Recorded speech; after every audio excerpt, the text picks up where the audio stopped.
ആത്മഹത്യയെക്കുറിച്ചുള്ള ചില തെറ്റിദ്ധാരണകൾ നോക്കൂ. നമ്മൾ ആത്മഹത്യയെക്കുറിച്ച് സംസാരിക്കുന്നത് ആത്മഹത്യാ പ്രവണത പ്രോത്സാഹിപ്പിക്കും. മറ്റൊന്ന്, ശ്രദ്ധ തേടാൻ വേണ്ടിയാണ് ഇവർ ആത്മഹത്യയെക്കുറിച്ച് പറഞ്ഞുകൊണ്ടിരിക്കുന്നത്. മറ്റൊന്ന്, മാനസികാരോഗ്യ പ്രശ്നങ്ങളുള്ളവർക്ക് മാത്രമേ ആത്മഹത്യാ പ്രവണത തോന്നുകയുള്ളൂ. വാസ്തവത്തിൽ നമുക്കിത് പരിശോധിക്കാം.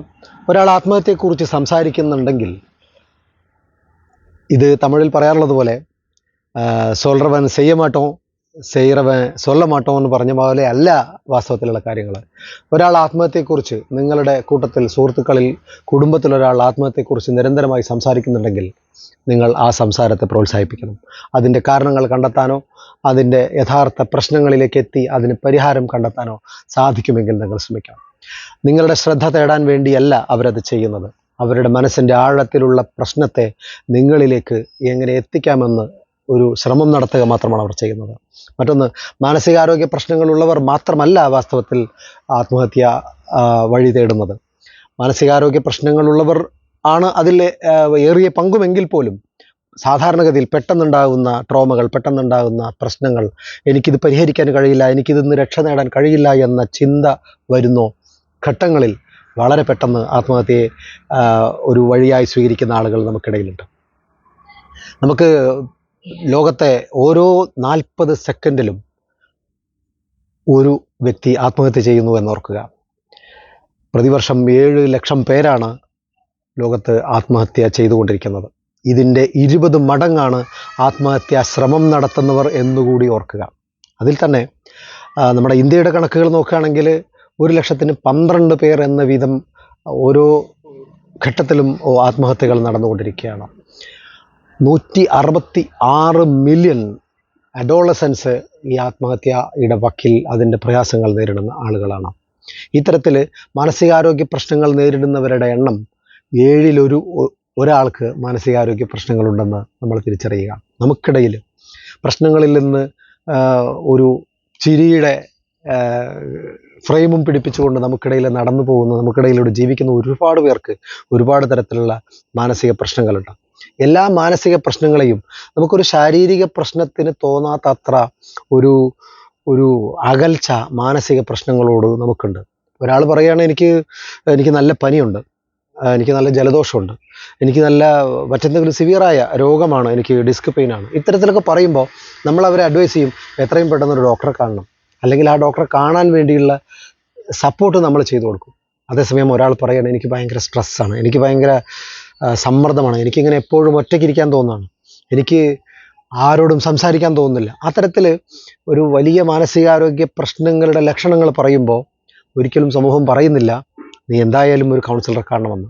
ഇനി അഥവാ പറഞ്ഞാൽ തന്നെയും ഒരാളും ആ ഉപദേശം സ്വീകരിക്കുന്നില്ല. കാരണം ശാരീരികമായ രോഗങ്ങളുടെ പേരിൽ നമ്മൾ ഡോക്ടറെ കാണുമ്പോൾ നമ്മളെ ആരും ശാരീരിക രോഗി എന്ന് വിളിക്കാറില്ലെങ്കിലും മാനസികമായ ഒരു പ്രശ്നത്തിൻ്റെ പേരിൽ, ഒരു മാനസിക സമ്മർദ്ദത്തിൻ്റെ പേരിൽ, ഒരു ടെൻഷൻ ഒന്ന് റിലാക്സ് ചെയ്യാൻ വേണ്ടി ഒരു കൗൺസിലറെ, ഒരു സൈക്കോളജിസ്റ്റിനെ സമീപിച്ചാൽ അവൻ്റെ പേര് മാനസിക രോഗി എന്നായി മാറുമോ എന്ന് സമൂഹം സ്വാഭാവികമായും ഭയപ്പെടുന്നു. ഈ ഭയത്തിൽ നിന്ന് ഇവരെ മാറ്റിയെടുക്കാൻ മാനസികാരോഗ്യത്തെക്കുറിച്ചുള്ള, മാനസിക ക്ഷേമത്തെക്കുറിച്ചുള്ള ചിന്തകൾ വളർത്തിയെടുക്കുക മാത്രമേ നിർവാഹമുള്ളൂ. കാരണം എൻ്റെ ഒരു പ്രശ്നം അത് ഞാൻ അനുഭവിക്കുമ്പോൾ എനിക്ക് ഏറ്റവും വലിയ പ്രശ്നമാണ്. എനിക്കതൊരു വളരെ ശാന്തമായി അതിരുന്ന് കേൾക്കാൻ കഴിയുന്ന മറ്റൊരാളോട് പറയുമ്പോൾ, അതൊരു കൗൺസിലിങ്ങിലെ എക്സ്പീരിയൻസ് ഉള്ള ഒരു കൗൺസിലർ കേൾക്കുമ്പോൾ അതിന് ഒരു വളരെ സ്മൂത്തായ, വളരെ നല്ല ഒരു പരിഹാരത്തിലേക്ക് എന്നെ എത്തിക്കാൻ, എൻ്റെ ജീവിതത്തെ എത്തിക്കാൻ തന്നെ ആ കൗൺസിലിംഗ് സെഷന് കൊണ്ട്, അതല്ലെങ്കിൽ അതിനുശേഷം വേണ്ടി വരുന്ന സൈക്കോ തെറാപ്പികൾ കൊണ്ട് സാധിക്കുമെന്നത് നമ്മുടെ അനുഭവമാണ്. അതുകൊണ്ട് നിങ്ങളുടെ കൂട്ടത്തിൽ ആരെങ്കിലും ഏതെങ്കിലും വിധത്തിലുള്ള മാനസിക പ്രശ്നങ്ങൾ നേരിടുന്നെങ്കിൽ, പ്രത്യേകിച്ചും ആത്മഹത്യയുമായി, കാരണം ഒരു സ്പ്ലിറ്റ് ഓഫ് സെക്കൻഡിൻ്റെ തീരുമാനം തെറ്റാകുമ്പോൾ നമുക്ക് നഷ്ടപ്പെടുന്നത് നമ്മുടെ ഉറ്റ ബന്ധുവിനെയാണ്, ഉറ്റ സുഹൃത്തിനെയാണ്, ഉറ്റ സഹപ്രവർത്തകനെയാണ്. അപ്പോൾ അതുകൊണ്ട് തന്നെ ഇപ്പം നിലവിൽ ഒരുപാട് കാരണങ്ങൾ കൊണ്ട് ഈ മാനസികാരോഗ്യ ആത്മഹത്യ എന്നൊരു തീരുമാനത്തിലേക്ക് എത്തുന്ന ഒരുപാട് സാഹചര്യങ്ങളുണ്ട്. പലപ്പോഴും വളരെ നെഗറ്റീവായ ചിന്തകൾ, എന്തെങ്കിലും തരത്തിലുള്ള ട്രോമ ഫേസ് ചെയ്യേണ്ടി വന്ന ആളുകൾ, കുടുംബപരമായ പ്രശ്നങ്ങൾ, അക്കാദമികമായ സ്ട്രെസ്സുകൾ, സാമൂഹ്യമായും ജീവിത രീതിയിൽ നിന്നും നമുക്ക് ഉയർന്നു വരുന്ന പ്രശ്നങ്ങൾ, ഏതെങ്കിലും തരത്തിലുള്ള അക്രമം നേരിടേണ്ടി വരുമ്പോൾ, സാമ്പത്തികമായി വല്ലാതെ തകർന്നു പോകുമ്പോൾ, ബന്ധങ്ങളിൽ, കുടുംബ ബന്ധങ്ങളിൽ, വ്യക്തിബന്ധങ്ങളിൽ, സൗഹൃദങ്ങളിലൊക്കെ വലിയ വിള്ളൽ വീഴുമ്പോൾ, അതുപോലെ ആൺ പെൺ ജെൻഡർ ബേസ്ഡ് ആയിട്ടുള്ള അക്രമങ്ങൾ എന്താ പറയുക അതിൻ്റെ പേരിലുള്ള നീതികേടുകൾ നേരിടേണ്ടി വരുമ്പോൾ, സാമ്പത്തികമായി കടുത്ത പ്രയാസം അനുഭവിക്കുമ്പോൾ, ഈ തരത്തിൽ മയക്കുമരുന്ന് ഉൾപ്പെടെയുള്ള സംഭവങ്ങൾ ഉപയോഗിക്കേണ്ടി വരുമ്പോൾ, അല്ലെങ്കിൽ ഉപയോഗിക്കുന്ന സാഹചര്യങ്ങൾ, ഇങ്ങനെ പല തരത്തിലാണ് ഒരു ആത്മഹത്യയുടെ ട്രിഗറുകൾ. ഇത് കുറേ വർഷങ്ങൾ കൊണ്ട് നടക്കുന്ന ആളുകൾ നമുക്കിടയിലുണ്ട്. വളരെ പെട്ടെന്ന് അത് തോന്നുകയും ആ ഒരു പ്രോസസ്സിലേക്ക് കടക്കുകയും ചെയ്യുന്ന ആളുകളുണ്ട്. ഇതിൽ വളരെ പെട്ടെന്ന് തോന്നുന്ന ആളുകളെ നമുക്ക് പലപ്പോഴും രക്ഷിക്കാൻ കഴിഞ്ഞോളണമെന്നില്ല. പക്ഷേ നമുക്കിടയിലുള്ള ആത്മഹത്യയെ എപ്പോഴും ആത്മഹത്യയെക്കുറിച്ച് പറഞ്ഞുകൊണ്ടിരിക്കുന്ന, ഞാനിത് അവസാനിപ്പിക്കും, ഞാൻ എൻ്റെ ജീവിതം ഞാൻ നിങ്ങളെ ഒരു പാഠം പഠിപ്പിക്കും, ഇങ്ങനെ പല തരത്തിലാണ് ഇത് പ്രകടിപ്പിക്കപ്പെടുക. അപ്പോൾ ഇവരെയൊക്കെ നീയൊന്നും ഒരു ചുക്കും ചെയ്യാൻ പോകുന്നില്ല എന്ന് ഒരു ഭാര്യ ഭർത്താക്കന്മാർ ഇടയിലാണ് ഈ വർത്തമാനമെങ്കിൽ അതിൻ്റെ സ്വാഭാവികമായിട്ടും പ്രതികരണം നീ അങ്ങ് പോയി ചാവടി അല്ലെങ്കിൽ ചാവട എന്നൊക്കെ പറഞ്ഞിട്ട് നമ്മൾ ഇതിനെ പലപ്പോഴും തള്ളിവിടാറുണ്ട്. എന്നാൽ ഇവർ നിരന്തരമായി ഇത് പറഞ്ഞുകൊണ്ടിരിക്കുന്നത് അതവർ നമ്മളെ പേടിപ്പിക്കാൻ വേണ്ടി മാത്രമല്ലെന്ന് തിരിച്ചറിയുക. അതിൻ്റെ ഉള്ളിലൊരു സ്പാർക്കുണ്ട്. ആ സ്പാർക്ക് ഐഡൻറ്റിഫൈ ചെയ്യുക.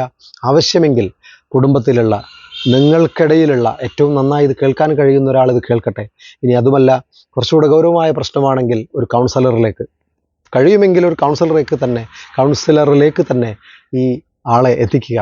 അവിടെ നിന്ന് നടക്കുന്ന ചെറിയൊരു സംസാരം, അവരുടെ വ്യക്തി ജീവിതത്തിലൂടെയുള്ള ഒരു സഞ്ചാരം, ഇനി പരിഹാരമില്ലെന്ന് കരുതി തകർന്നു പോകും എൻ്റെ ജീവിതം എന്ന് കരുതിയിരിക്കുന്നിടത്തേക്ക് അവർക്കൊരു കൈ പിടിച്ചു കൊടുത്ത് അവരെ പിടിച്ചുയർത്താൻ ഒരു പ്രൊഫഷണൽ സൈക്കോളജിസ്റ്റിന്, ഒരു കൗൺസിലർക്ക് സാധിക്കും. അപ്പം അതുകൊണ്ട് നമുക്കിടയിൽ ആരെങ്കിലും ഇന്ന് വേൾഡ് സൂയിസൈഡ് പ്രിവെൻഷൻ ഡേ ആണ്. ലോകത്ത് ആത്മഹത്യ പ്രതിരോധത്തിന് വേണ്ടി, അത്തരം സന്ദേശങ്ങൾ അയക്കുന്നതിന് വേണ്ടി, അത്തരം സന്ദേശങ്ങൾ പ്രചരിപ്പിക്കുന്നതിന് വേണ്ടിയുള്ള ഒരു ദിവസമാണെന്ന്. അപ്പോൾ അതുകൊണ്ട് കഴിയുമെങ്കിൽ നമുക്കിടയിലുള്ള ആളുകളിലേക്ക് ഈ സന്ദേശം എത്തിക്കുക. Thank you so much.